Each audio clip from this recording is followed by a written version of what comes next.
Selamat berjumpa dengan Yan di channel Morat Marit. Yuk, kita unboxing teh yang aku pesan 2 hari yang lalu. Hari ini datang. Nah, inilah tehnya.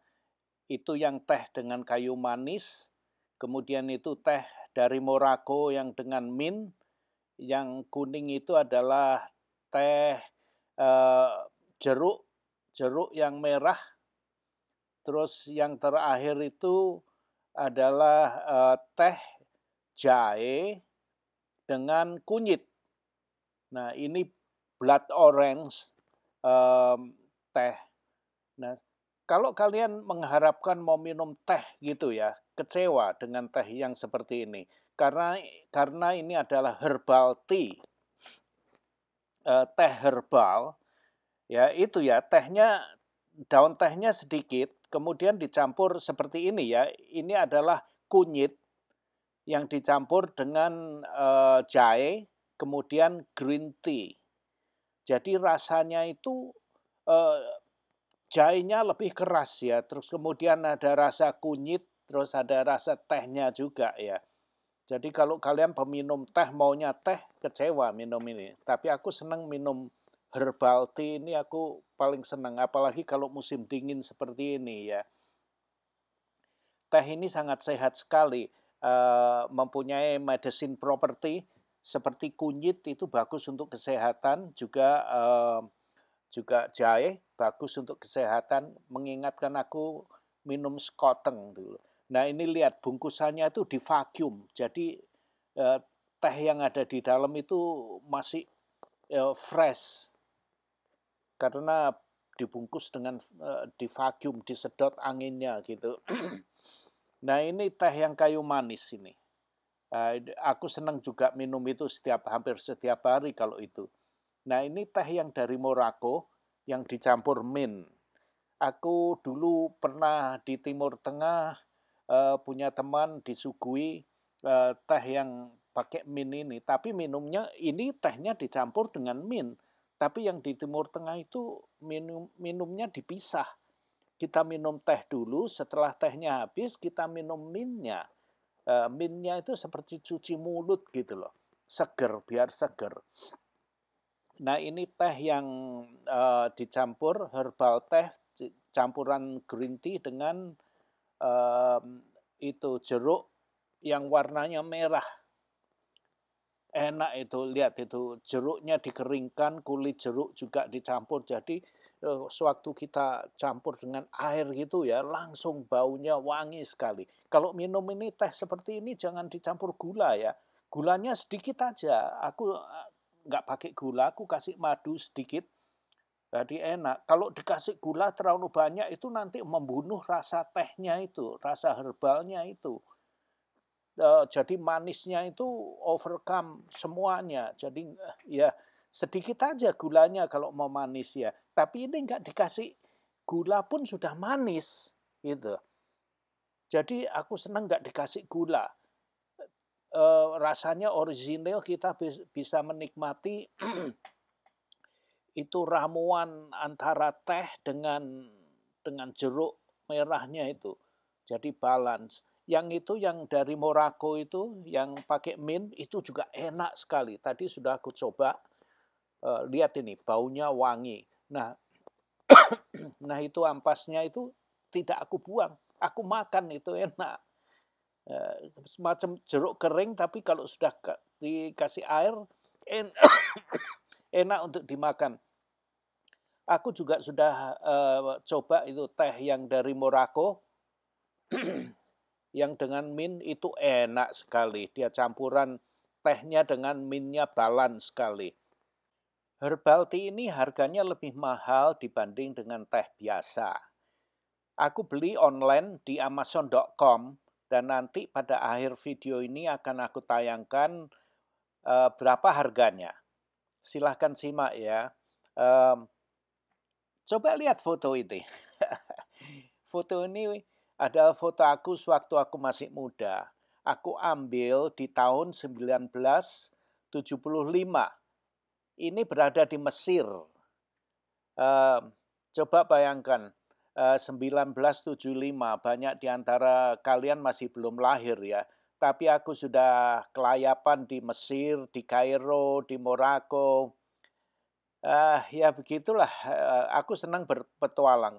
Waktu itu masih aman, belum ada orang yang bajak pesawat atau teroris atau segala macam, masih belum ada. Jadi kita bisa dengan bebas tanpa harus takut ini, takut itu. Kita bisa berkelana ke negara manapun, bebaslah. Di Timur Tengah aman waktu itu. Tapi sekarang udah gila-gilaan. Nah, waktu itu dunia ini sangat indah sekali, sangat indah untuk dilihat. Aku senang jalan-jalan di Timur Tengah, melihat kehidupan dari negara lain. Pada umumnya mereka itu orangnya baik sekali, rakyatnya ya, rakyat Timur Tengah itu baik sekali. Kalau kalian ketemu dengan mereka, oh bukan main. Kalian bisa diundang ke rumahnya, minum teh bersama, pokoknya baiklah. Tapi kalau negaranya sudah termasuk politik, terus doktrin-doktrin, itu gila-gilaan tuh di sana. Sekarang udah beda kehidupannya. Nah, kalian bisa lihat, foto ini aku ambil di sebuah pasar ya, ada restoran kecil di depannya, itu dikasih kursi, kita duduk-duduk di depan ruangan terbuka, minum teh, dan cara minum tehnya itu unik sekali. Kalau di Timur Tengah ya, kebiasaan mereka, orang lokalnya ya, bukan di restoran mewah ya. Ini aku bicara secara apa ya, minum di pinggir jalan lah gitu. Biasanya dikasih teh dengan mint, tapi terpisah.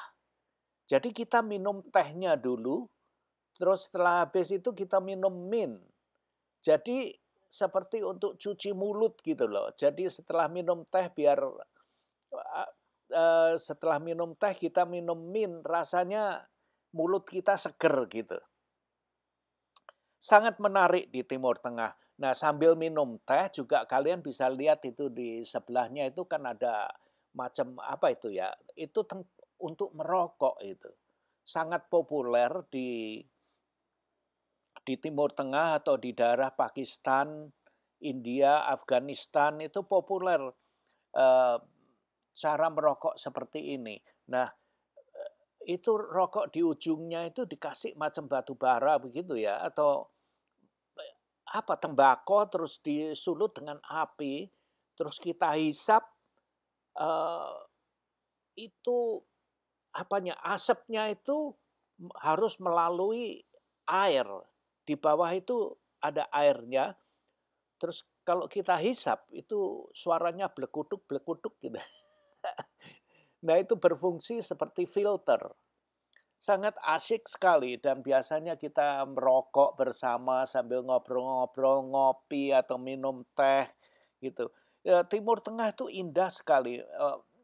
Dibilang indah ya bagaimana ya? Brutal tempatnya itu, panas. Padang pasir, banyak debu, tapi indah. Kenapa indah? Karena lain dari dibanding dengan kehidupan yang aku tahu. Maka itu kelihatan indah bagi aku. Sangat asyik sekali lah. Dan orangnya baik-baik. Kalian bertemu dengan orang di Timur Tengah, orang Persia, orang Arab, aduh, dalam one on one basis ya. Secara pribadi kita berteman, mereka tuh baik sekali. Kalau ketemu pasti kamu diundang ke rumahnya atau minum bersama gitu. Mereka senang sosialisasi, senang duduk di luar ngopi, ngobrol-ngobrol gitu. Tapi kalau sudah kumpul-kumpul terlalu banyak, terus dicampur politik, doktrin ini, doktrin itu, akhirnya juga salah kaprah. Ada satu hal yang belum keturutan, keinginan aku yang belum keturutan. Itu aku ingin ke daerah Egypt, ke Mesir ya, Kairo. Di satu tempat ada satu grup minoritas orang Arab yang ada di Kairo, di sekitar situlah. Mereka mempunyai satu perkampungan itu orang Arab yang beragama Kristen, tapi Kristen Ortodok. Nah, itu sangat menarik bagi aku. Di sana ada satu gereja yang antik sekali, gereja tua, sudah ada dari sekitar tahun 1500-an, 1300-an begitu. Sangat menarik sekali agama itu. Aku ingin ke sana tapi belum keturutan. Waktu masih muda dulu pikiranku sangat liar sekali. Aku ingin berpetualang. Aku termasuk termasuk orang yang mujur. Karena sewaktu aku masih muda dulu, aku ini sangat liar sekali. Boleh katakan seperti jaran ucul gitu. Nggak bisa dikekang. Kalau ada yang mengatakan saya harus ngetan, aku sengaja ngulon. Orang bilang harus ngalor, aku sengaja malah ngidul. Jadi nggak bisa diatur. Tapi ya seneng. Aku tidak pernah menyesal waktu aku masih muda. Ya memang duit aku habis terus ya. Aku bikin duit banyak, kerjaanku bagus, gaji aku besar, tapi ya begitu, gaji aku habiskan untuk jalan-jalan.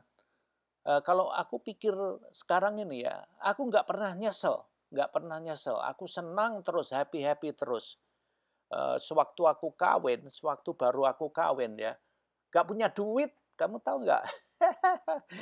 Terus waktu aku kawin itu, aduh duit aku udah nggak ada, aku habiskan untuk jalan-jalan, tapi ya gitu aku nggak nyesel. Tahu nggak waktu kawin itu aku membelikan istri aku hamil, aku membelikan kotangnya istri, BH-nya istri dengan celana dalam aja nggak punya duit. Gila nggak? Istri aku mau melahirkan. Jadi aku mesti tunggu gajian, karena setiap hari Jumat kan gajian. Jadi nunggu gajian dulu, baru belikan celana dalam dan BH yang diperlukan istri aku. Waduh, sampai begitu. Tapi ya wes, aku nggak menyesal. Aku termasuk beruntung dan hidupku selalu happy, happy. Melihat jalan-jalan ke sana sini, ya yang jelas seneng lah. Aku jalan-jalan ke banyak negara itu bukan sebagai backpacker loh. Enggak seperti mereka yang itu ya, di backpacker gitu. Aku benar-benar menikmati kehidupan aku di tempat yang layak lah.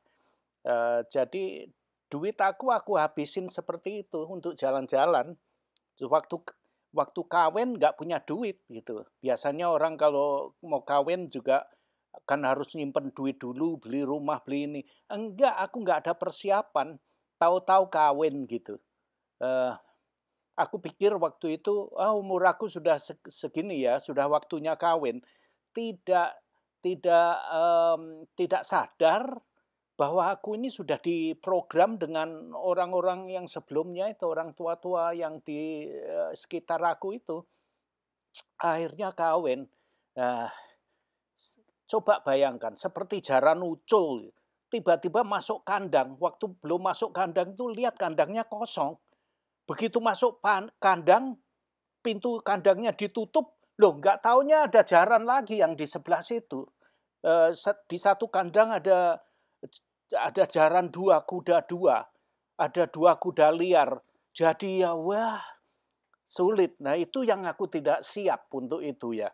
Karena nggak tahu-tahu pikiran aku kita harus kawin gitu loh. Nggak taunya akhirnya sudah masuk kandang, join the club ya. Kita berada harus mengalami satu drama kehidupan yang ruwetnya bukan main. Kalian yang belum kawin, good luck ya. Yang sudah kawin ya terpaksa dan dipaksa ya harus tetap di dalam kandang. Gak bisa seperti jaran ucul lagi. Nah, foto berikut ini sangat menarik. Aku diundang ke tendanya orang Arab Badui. Oh, Arab Badui itu yang itu loh, orang Arab yang angon onta itu. Kehidupannya pindah-pindah ke sana sini gitu. Nah, yang sebelah kanan itu bapaknya, yang sebelah kiri itu anaknya. Waktu aku datang ke sana ya, itu tendanya itu dibagi dua. Sebelah kanan itu untuk laki-laki, sebelah kiri itu untuk wanita. Jadi kalau ada tamu laki-laki nggak campur gitu. Tapi begitu aku diundang masuk ke tendanya yang di sebelah bagian laki-laki ya, nggak lama, nggak sampai 5 menit, semua keluarganya nimbrung, istrinya, neneknya, istri dia, anak-anaknya nimbrung semua. Aku dikerumuni. Terus, wah itu sangat bukan main ya, karena mereka tidak pernah bertemu dengan orang asing, jarang lah, tinggalnya selalu di padang pasir jauh dari kota. Nah begitu dia lihat aku mau masuk di sana ya, wah dia rambut aku tuh sampai dilus-lus, dipegang-pegang, kayak orang dari luar angkasa gitu. Terus ya ngomong bahasa Arab sedikit, pakai bahasa Tarsan gitu. Oh, aku dikasih teh, disuguhi teh dengan min ya. Eh, itu cangkirnya kecil sekali, dikasih tehnya panas, teh panas. Aku minum tehnya, terus kemudian dia tunjukkan suruh minum minnya. Yang kedua itu minnya, yaitu yang aku bilang tadi untuk kumur itu, biar mulutnya fresh gitu. Nah ada cerita lagi yang menarik. Nah, ini ada cerita yang menarik. Sewaktu aku di tenda itu, aku disuguhi telur, telur rebus gitu. Terus kemudian istrinya itu yang muda itu, anaknya itu, istri anaknya, dia kupas telurnya, terus ditaruh di lepek. Aku dikasih itu telur itu. Tapi aku lihat itu telurnya itu ada debunya gitu loh. Jadi agak kena debu gitu ya. Terus aku pikir aku minta air gitu, mau aku cuci. Tapi istrinya dia itu tiba-tiba telurnya diambil dengan tangannya, terus dimasukkan di mulutnya, telur satu butir itu ya, dimasukkan di mulutnya, kemudian dilepek gitu. Nah dia bilang kasihkan aku lagi, sudah bersih sekarang, nggak ada debunya. Loh terus aku bukan main ini. Loh terus piye? Kamu mau gila itu ya? Nggak mau makan karena baru ditaruh di mulutnya terus dikeluarkan gitu. Terus sekarang telurnya memang bersih, tapi kan sudah masuk di mulutnya. Akhirnya terpaksa dan itu aku harus menghargai tuan rumah.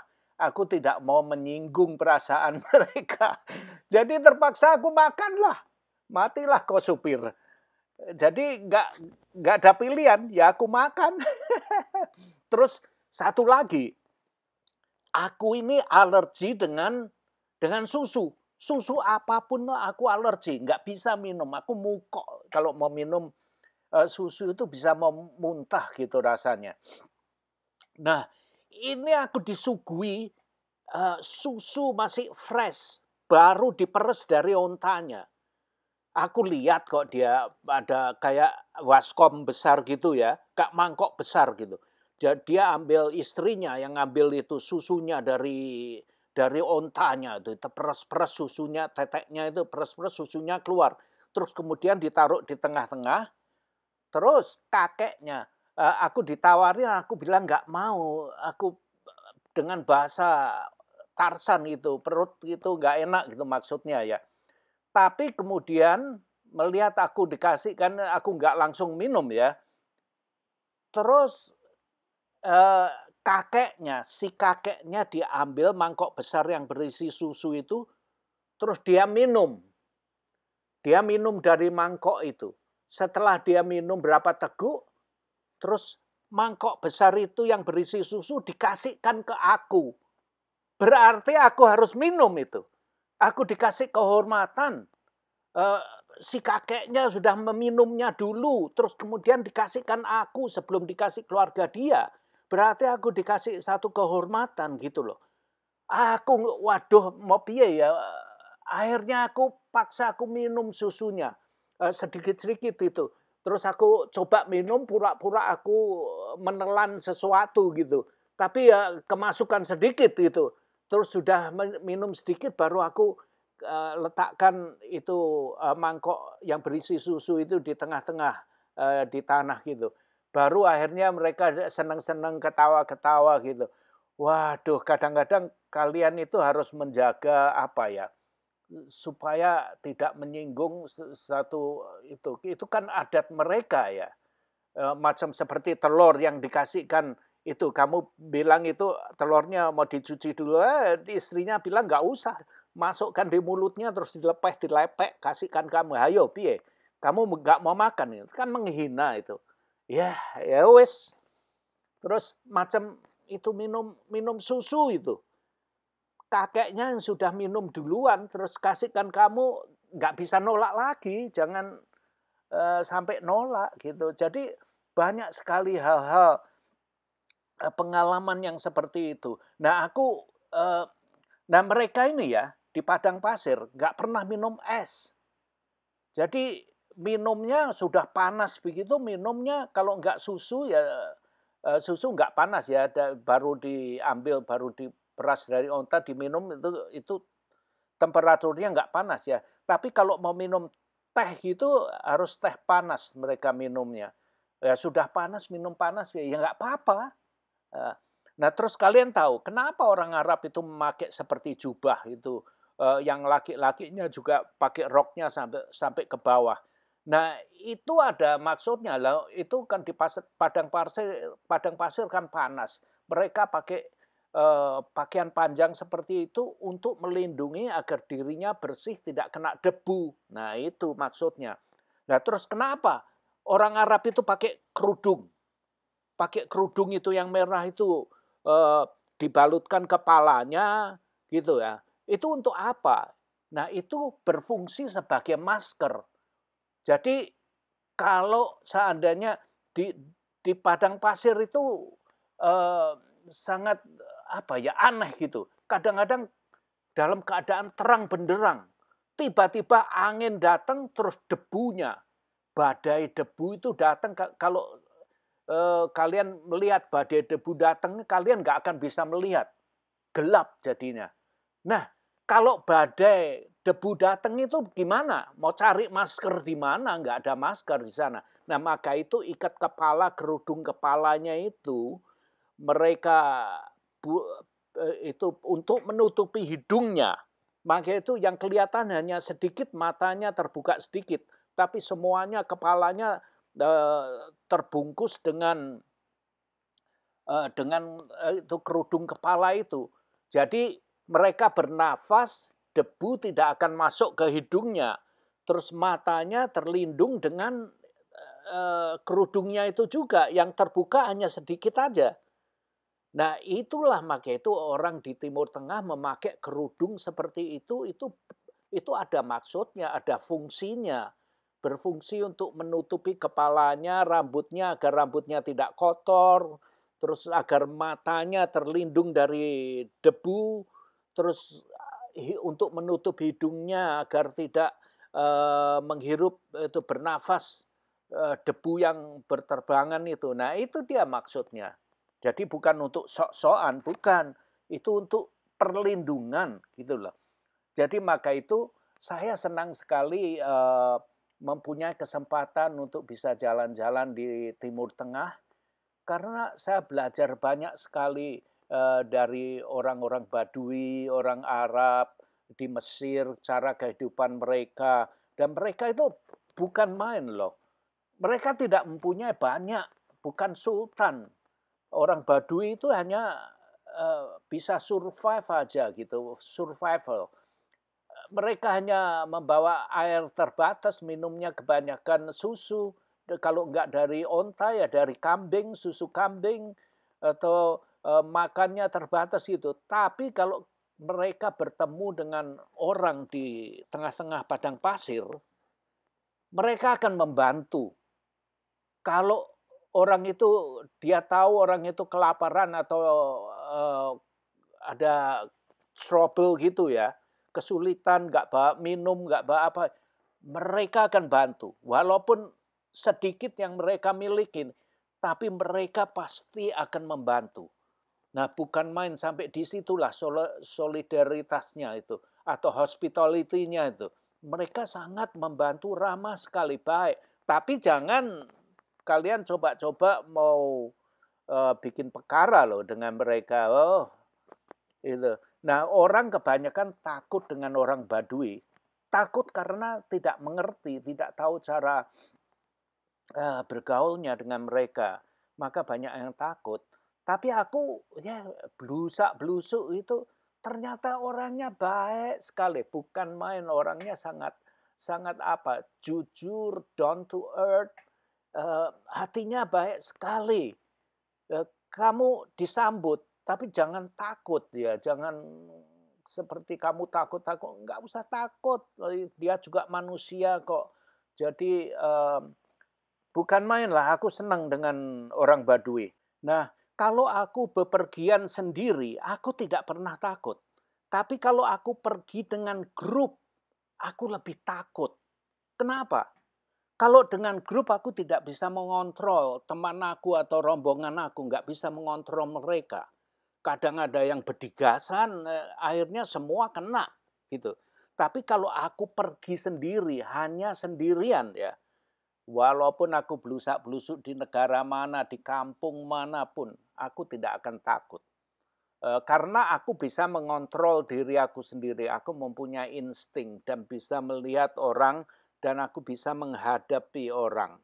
Jadi pada umumnya itu manusia itu sama di dunia itu. Orang itu dasarnya sama, orang baik. Jadi kalau kita ingin diperlakukan dengan baik, kita harus memperlakukan orang lain dengan baik. Kita harus menghormati terlebih dulu, jangan minta mengharapkan orang lain menghormati kamu. Terus kamu mempunyai sifat attitude yang bilang, lu tahu nggak gua ini siapa? Tai kucing. Jangan sampai begitu ya. Kamu harus memberi terlebih dahulu. Kamu harus menghormati orang terlebih dahulu. Kalau kamu sudah bisa seperti itu, berarti dimanapun kamu berada di dunia ini, kamu akan selamat.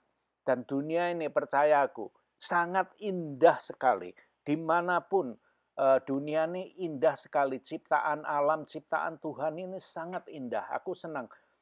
Tapi ya sekarang ini ya terlalu banyak orang yang nggak masuk akal. Akhirnya menjadi aku senang zaman dulu, zaman tahun 60-an, 70-an itu dunia itu masih sangat aman untuk hidup. Tidak seperti sekarang ini. ya, aku tidak ada yang aku harus komplain, karena aku merasa kehidupan aku sangat happy dan aku diberi kesempatan untuk bisa melihat ke banyak tempat di dunia ini. Jadi aku tidak pernah menyesal dengan kehidupanku di masa lalu. Karena aku merasa senang, happy, semoga berbahagia, bye-bye. Terima kasih sudah nonton video ini, dan jangan lupa like, comment, share, dan subscribe. Adios, my friend.